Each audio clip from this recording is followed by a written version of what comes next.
What about you? How did you come to believe what you believe? People have their ideas, their conceptions, and they'll stand up and fight for it. They bristle up if anyone disagrees with them. But how did they come to believe that? How do they know that what they believe is true? The World Tomorrow. The Worldwide Church of God presents The World Tomorrow with Herbert W. Armstrong.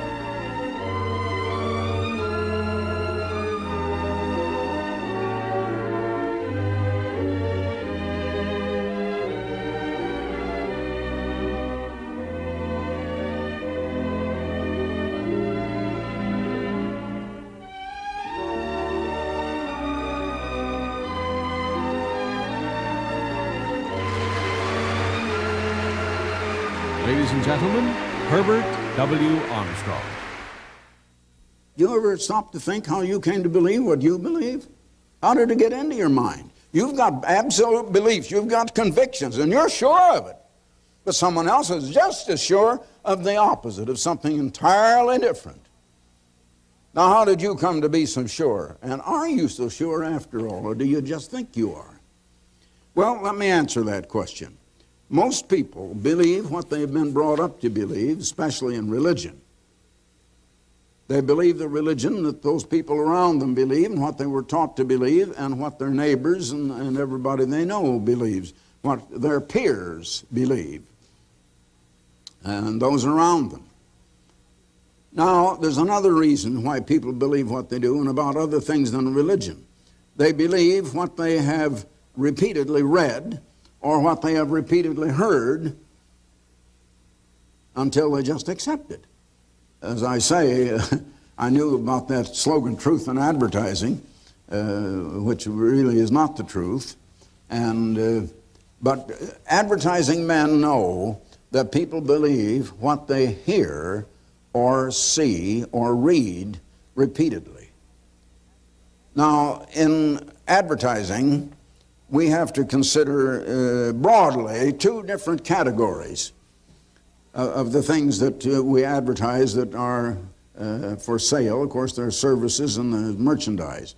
But your problem and your merchandising problem is either one of education or it's one of just repeating a name until they'll buy that name. For instance, in cigarettes, most cigarette companies will advertise their particular brand. Now, a lot of them are using advertising to try to show you that you ought to smoke because the government makes them print something that cigarette smoking is dangerous. So now they're trying to counter that so they can stay in business. And they're going to tell you whatever they think they can get you to believe. And they know that if they repeat it often enough, you're going to believe it. You believe what you read. You see, we learn that in our educational system. People start in school, they learn to read beginning the first grade in school at age 6. They begin to get a little arithmetic and things like that at about age 7 in the second grade. Pretty soon they're able to read, and so education from that time on comes largely from books, from textbooks. And you're expected to believe exactly what that textbook says. And if you don't, you're going to maybe be flunked or you get a wrong mark on that particular question. Makes me think of a grandson of mine when he was, I don't know whether it was the 4th, 5th, 6th grade, along in there. And anyway, he was asked in class one time, Larry, the teacher said, who discovered America? And Larry said, the Indians. Larry, she said, you know better than that. No, ma'am, I don't. She said, why, you know that Columbus discovered America. Well, but ma'am, weren't the Indians already here to welcome Columbus when he got here? And the teacher flunked him. Now that's the way our schools operate. You don't realize it. We're taught in our educational system, it's a system of memory training.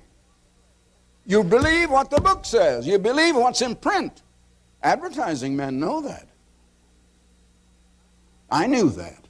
And I knew how to double a client's business for him in advertising, and I did it repeatedly. How long will we have this kind of thing with us? I can understand why Christ said some of the things he did. Well, most people believe then what they're raised up to believe, or they believe what they have read, what they have heard. And again, most people believe what they want to believe. They believe what their peer group believes. Kids, for instance, believe what other kids their own age believe, that they associate or play around with. Much more than they believe what the parents say. And you parents ought to realize that. To your child, even up into the teenagers, the other kids their own age have a lot more authority than you do. Unless you're very careful. Now, maybe you're going to be clever enough to convince them that you know more than the other kids do, and I hope you succeed in that. But otherwise, just be careful. Now, there's another thing. A lot of people believe what they want to believe, even though they might know it's not the truth. They'll believe it anyway. And a lot of people refuse to believe what they don't want to believe. And even if you prove it to them, they won't accept it. And there's an old saying that a man convinced against his will is of the same opinion still. And he certainly is. A man convinced against his will. Herbert W. Armstrong will return right after this message. Plain truth clears up the issues.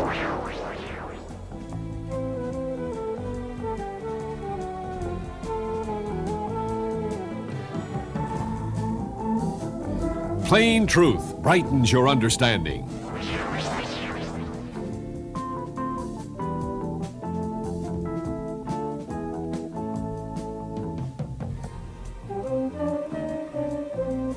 Plain truth sharpens your outlook.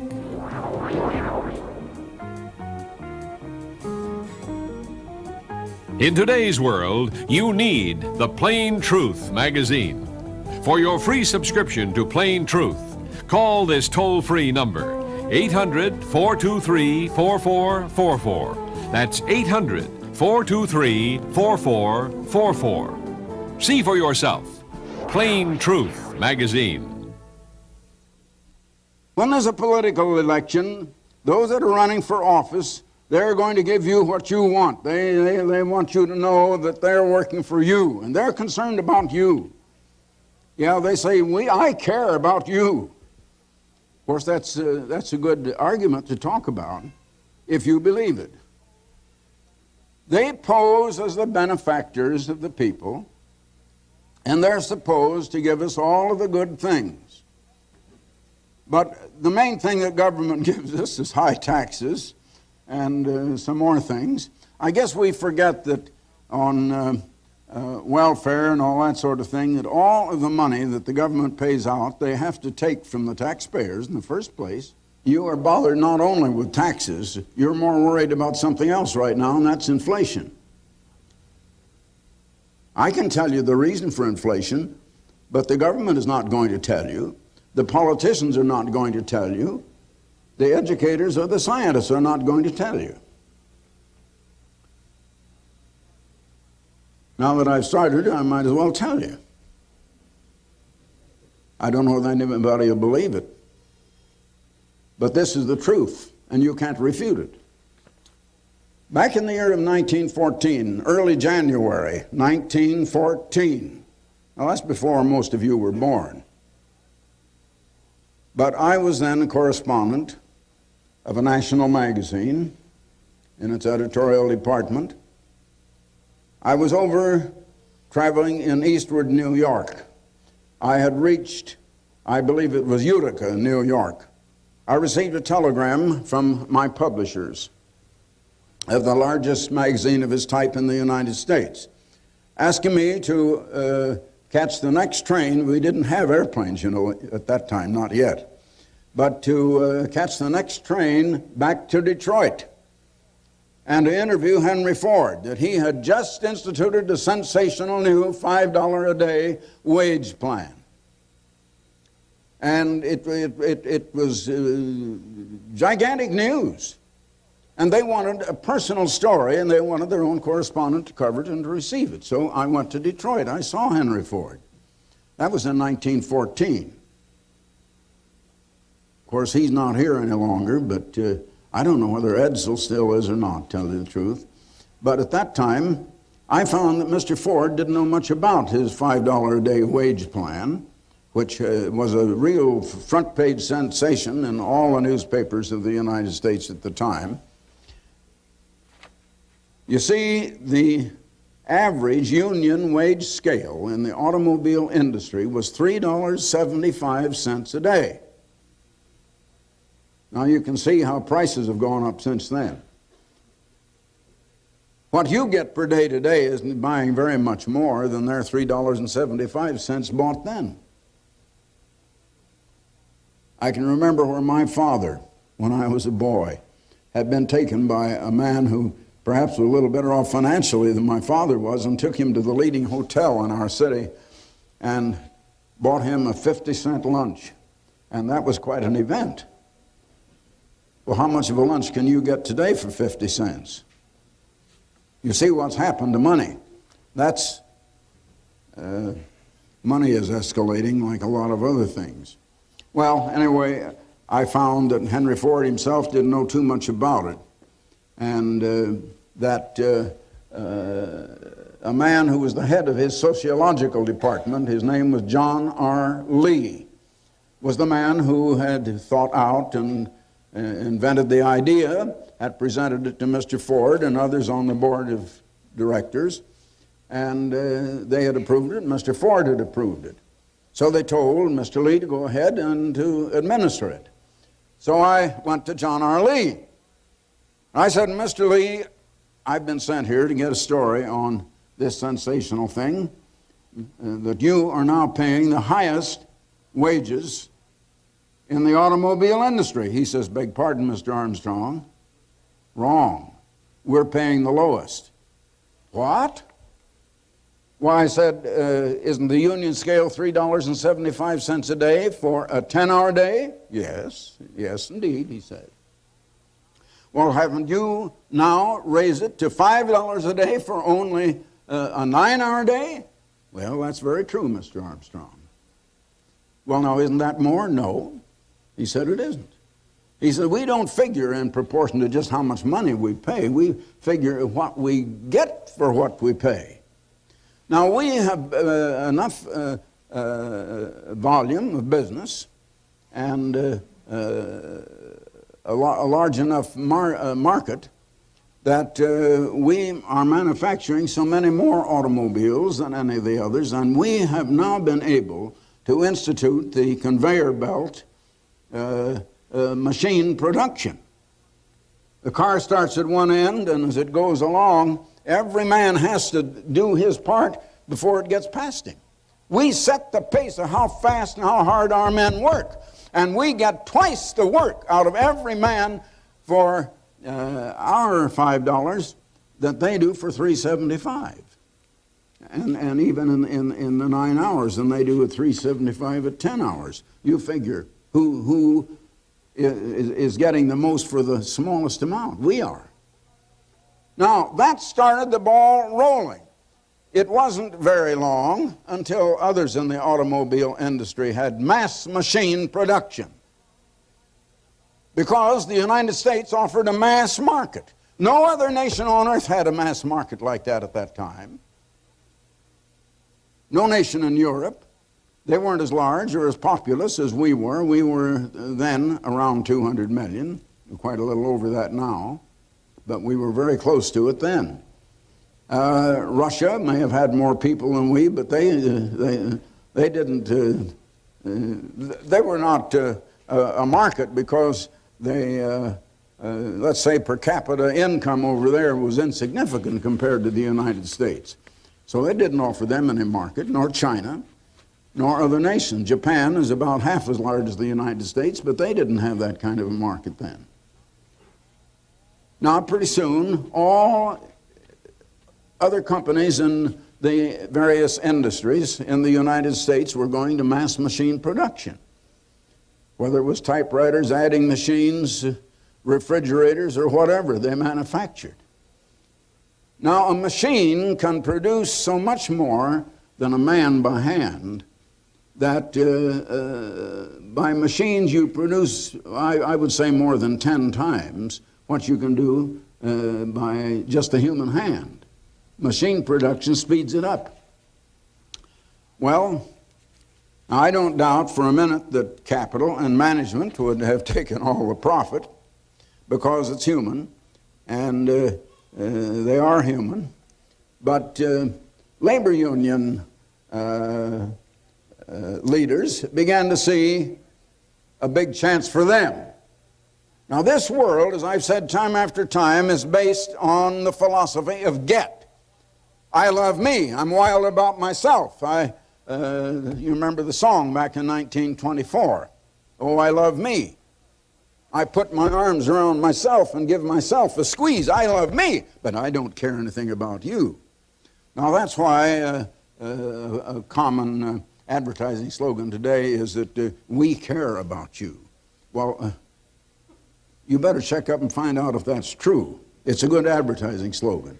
Well, labor unions started a series of strikes, and the labor union movement got going. Of course, there was much violence, and maybe you remember things like the bombing of the Los Angeles Times, the Heron massacre in Illinois, and some of the outrageous things that were going on. But labor got their share out of this increased profits that were coming. Now the machine was producing things for us. And we didn't pay the machine, you see. You just pay to get it, and then it's yours. It's your slave. But you don't have to pay it wages. And the result is, it was just a matter of time until labor in the United States was on a scale that was 2, 3, 4 times that of other nations. Herbert W. Armstrong will return right after this message.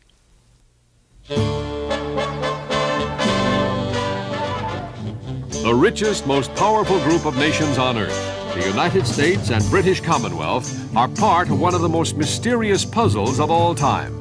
The prophecies of the Bible mention such small nations as Libya, Syria, and Ethiopia, but they seem to omit all reference to our peoples. How could such important nations be left out of inspired prophecy?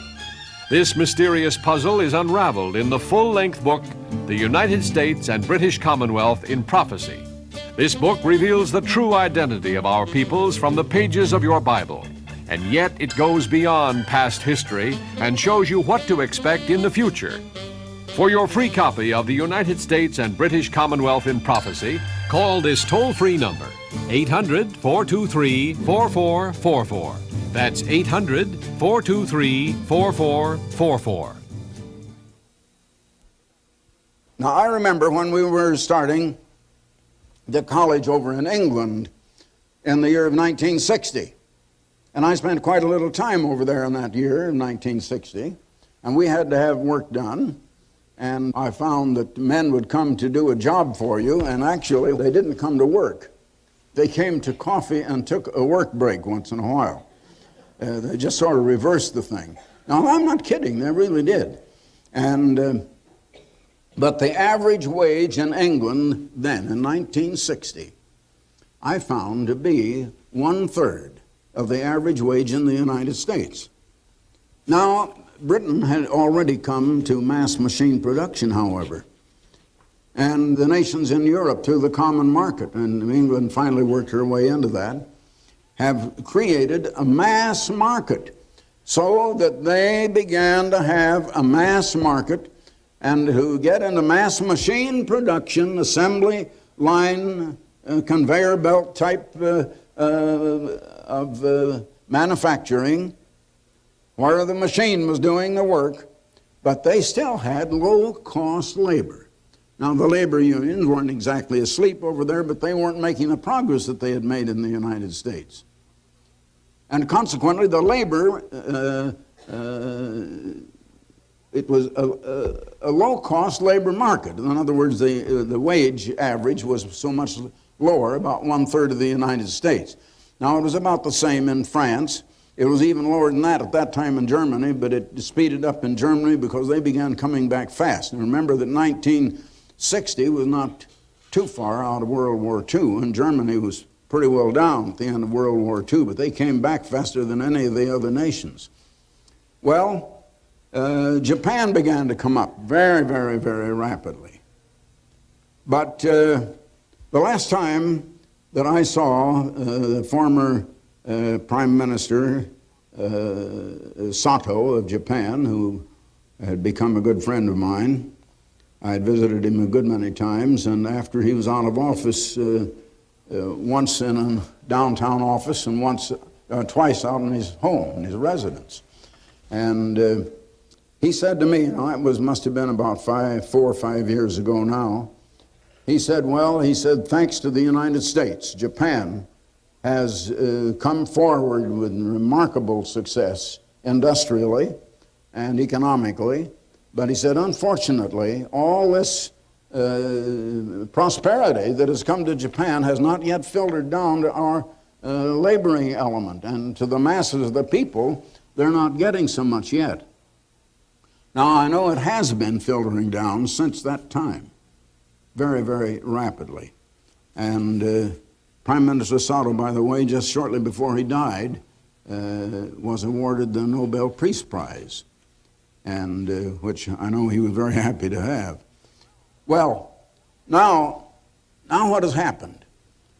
Japan came to a mass market because Japan is exporting things to the United States, and the reason Japan has been able to have such great prosperity is because they have not had to maintain a military establishment. They have no army or navy anymore.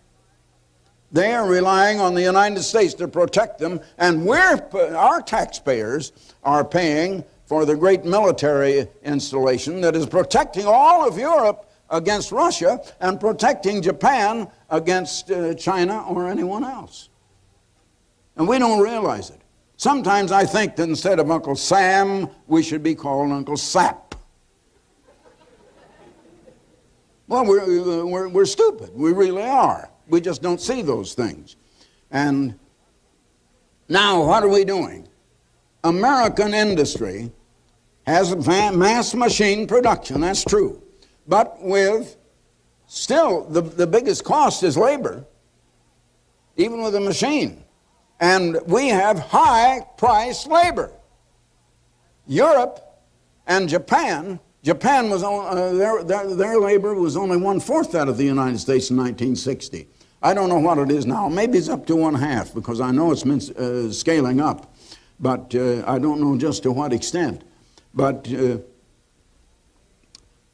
they still are a long ways from having our standard of income or wage for labor. And so here we are trying to produce with high-cost labor and meet the competition of other nations that have mass machine production with low-cost labor. That is why we have inflation. Now, gradually, as I say, in England, the average worker today is getting perhaps 55-60% of the wage scale of the average American. And the result is, what happens? Our prices go up, so your dollar doesn't buy as much as it did. We've got to get the wage scale down, even with other nations, one way or the other. It isn't because anyone wants to, it's just a matter of supply and demand, and there's no way around it. And anyone that you elect as president or as your congressman or anything else in the government, there's nothing he can do about it. It's just a fact of the way of things. We're competing with low-cost labor, and we can't have the kind of thing we have and the luxuries we have in the United States and the high living standard while other nations have a low living standard. We nations are interdependent today, one upon another, and we have exchange. And we have a medium of exchange. Our medium is the dollar. In Japan, it's the yen. In Germany, it's the mark. It's the pound in England, and so it goes. And the value of the dollar is going down. The value of the yen and the mark and the pound and the franc is going up. And that's the way they're gradually doing this thing. If I go to Japan now, my hotel room, the food that I eat, anything I buy is going to cost me twice what it did 3 years ago. Simply because my American dollar will only buy about 1/2 as many yen as it did then. And of course I have to transfer dollars into yen and pay in yen over there. Now that's what we're up against. And I want to tell you, your Bible says that we are in for a terrible time. Right now, the government officials, our economic brains, so to speak, at least they think they are wrestling around with the question, are we headed for a recession, or are we headed for a depression, a real depression, or not? No one seems to think that things are going to get better now in the next year. But many think that there will be at least a recession. Let us hope it won't be worse than the last 2 or 3, which I think we didn't feel too much. But I can tell you that a great one is coming, because this book right here says so. And what it says is going to happen, if it says it'll happen. And anyway, that it's through the value of the dollar and the exchange of goods and one thing and another. It's forcing the prices up in the United States. Now, labor unions go into a strike. All they do is force the price up. They have a long strike. They lose a lot of money. They're not going to make it up. And the increased money that they got from the strike does not make it up. And in the meantime, up goes the price. Because the manufacturer has to raise his price or else go out of business, one or the other. Because his costs go up and he has to get it and pass that on to the consumer. And if he passes it on maybe to the jobber or the wholesale market, and they pass it on to the retailer, and the retailer passes it on to you. Here we are in a hodgepodge of confusion.